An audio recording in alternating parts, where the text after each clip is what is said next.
Okay, so I'm Steven de Geide. I'm senior producer with Guerrilla, working on Killzone 3, and what we've got here today is a move version of the game. The entire game is going to be playable with move, so anything from single player to multiplayer, you'll be able to choose move as an option to play with. Obviously, DualShock still supported throughout the game, and that's going to be the bread and butter. It's not going to go anyway, going to go away anytime soon. But obviously, the move is a great option for new players because it'll feel very familiar to those people, because it's aiming at the screen. That's where your bullets will go. As soon as you kind of hit the sides of the screen, it starts rotating up, down.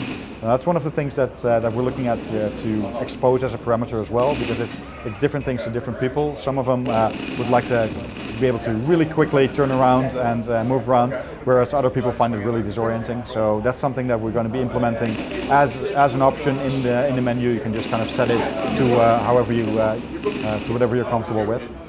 In terms of shooting and aiming, you don't have an auto-aim system like we do with the DualShock, where it's kind of sticky as soon as you go over enemies, because with the move you want to be able to kind of freely aim and not have it kind of be sticky on certain parts of the screen wherever enemies are. So we left the auto-aim to a button, so it's now in your L2. You can just kind of zoom in and snap to enemies, which makes it really easy to shoot at anything that's exposed from these enemies and just take them out one by one. What you can see as well is we've implemented gestures. So if I'm a little low on ammo, I can just flick of the wrist, and it'll start reloading. At the same time, I can pick up weapons by just pulling towards me, and I pick up a new weapon. One thing that's new in Killzone 3 is the ability to carry more than one weapon. So rather than just have the one primary weapon that everybody was complaining about in Killzone 2, I can now actually switch to two primary weapons, and I still have my fallback pistol, which makes it a lot easier to carry these heavy weapons around, and you have a lot more options to play these encounters with. And again, all of that snapping and zooming works with all the different weapons as well. I can just take these guys out in a nice, brutal fashion. So that's one of the gestures, or a couple of the gestures that we've implemented. We've also looked at grenade throwing, which is initially where we thought, well, let's do an overhead throw. That didn't work as well. So what we do now is you basically push L1, you take out the grenade, start cooking it, and I can aim where I want it to throw, and it'll throw it right there.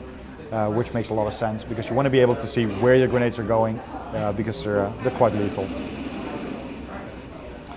Let me switch to that. So anything you would expect still works. You can still run around. All the buttons that have a function in the DualShock still have the exact same function on the Move controllers, so you can still use all of that. Another cool thing that to try out, obviously, is the brutal melee, which is if I get close to these enemies, it'll trigger a context-sensitive action. So I can just get up close to the guy right here, hold the thing, and perform a stabbing motion, and it does the same thing in game. So again, take this guy out right there, and that's a bug. Thank you, thank you.